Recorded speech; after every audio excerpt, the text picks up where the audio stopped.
వినపడుతుందా లక్ష్మణ్ గారు? వంశీ గారు నమస్తే అండి. యా నమస్కారం. మొత్తంగా వైజాగ్ కి ఏఐ వచ్చేసింది, గూగుల్ ని తీసుకొచ్చేశారు.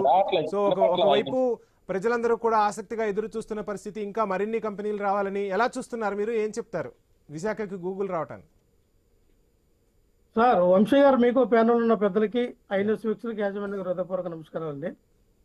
ఇక్కడ గతంలో జగన్మోహన్ రెడ్డి గారు 2023లో ఆదాని గూగుల్ సంస్థ ఏదైతే ఆదాని డేటా సెంటర్ గూగుల్ తో టైఅప్ అయి అంటే పార్ట్నర్షిప్ లో భాగంగా ఆ రోజున 24,000 కోట్ల రూపాయలు పెట్టుబడులతో దాదాపుగా 200 మెగావాట్స్ సామర్థ్యం కలిగినటువంటి ఆదాని డేటా సెంటర్ ని మరి తీసుకురావడానికి, తద్వారా 39,500 ఉద్యోగాలు రావడానికి, వాటి కోసం 190 ఎకరాలు అంటే ఒక ఎకరా వచ్చి ₹1,00,00,000 చొప్పున ఇవ్వడం జరిగింది.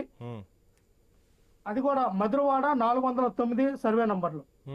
ఇక్కడ మేము ఏంటంటే ఏం చెప్తున్నామంటే సార్, ఎందుకు చెప్పాల్సి వచ్చిందంటే ఈ రోజున గూగుల్ అని ఏదైతే ఇలా అంటా ఉన్నారు, ఆ రోజున జగన్మోహన్ రెడ్డి గారు తీసుకొచ్చిన కంపెనీనే ఈ రోజున మళ్ళీ వీళ్ళు రీప్రొజెక్ట్ చేస్తూ ఉన్నారు. ఏబిఎన్ ఏ రాసే ఉందంటే అతి లేదు గతి లేదు. ఆ రోజున జగన్మోహన్ రెడ్డి గారు 190 ఎకరాలు ఇస్తే ఇదే డేటా సెంటర్ వారు ఎటువంటి కనీసం ఇటుక రాయి కూడా వేయలేదు. ఈ రోజున గూగుల్ డేటా సెంటర్ అని, అలాగే రైడన్ డేటా సెంటర్ అని, సెఫీ డేటా సెంటర్ అని పేర్లు మార్చి వస్తూ ఉంది.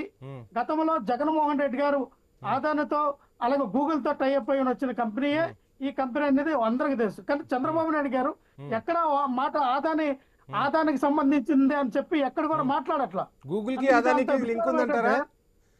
గూగుల్ డేటా సెంటర్ కి అదాని డేటా సెంటర్ కి లింక్ పెడుతున్నారా? ఆదాని టైఅప్ సార్, ఇది ఆదాని గారికి సంబంధం లేకుండా ఆదాని డేటా సెంటర్ కి పార్ట్నర్షిప్ లేకుండా ఇప్పుడు వచ్చిన గూగుల్ రావట్లేదు. కావాలంటే మీరు ఎంక్వైరీ చేయొచ్చు, ఎవరినైనా అడగచ్చు. మీరు ఆ చంద్రపిచ్చయ్య కొత్త విషయాలు చెప్తున్నారు మీరు. కొత్త విషయాలు కాదు సార్, వినాలి సార్. పిచ్చి మాటలు మాట్లాడతా అదానికి గూగుల్ సంస్థ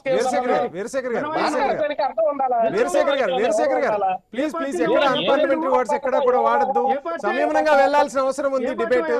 యా రైట్, ప్లీజ్ లక్ష్మణ్ గారు కంటిన్యూ చేయండి. షార్ట్ బ్రేక్ తీసుకుందాం. రైట్ షార్ట్ బ్రేక్ తీసుకుందాం. Stay tune.